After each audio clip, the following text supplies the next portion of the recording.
किसी की साजिश को कामयाब होने नहीं देंगे। ये वही साजिशी लोग हैं जो चाहते हैं कि साजिश करके पाकिस्तान को कमजोर करें। हम इस छोटे से इशू पे जो आपके पास है ही नहीं, मौजूद ही नहीं है, काम ही नहीं है, नहीं हो सकता है, क्योंकि पीपल्स पार्टी मौजूद है, भुट्टो मौजूद है। हम 4 अप्रैल को भुट्टो के पास जाएंगे, आप भी होंगे।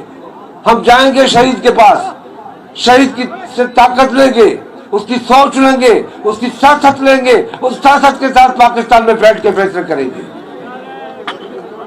हम उनकी सियासत को जो 16 में सियासत थी, 15 में सियासत थी, उसका खात्मा कर दिया। अभी अब उनकी सियासत नहीं चलेगी।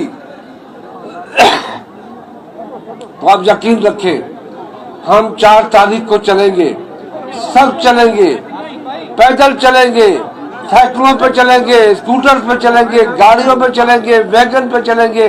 भुट्टो के पास जाएंगे, कहेंगे कि भुट्टो, हमने तुमसे वायदा किया था, हम आपके साथ, आपके अवाम के साथ खड़े हैं और खड़े रहेंगे।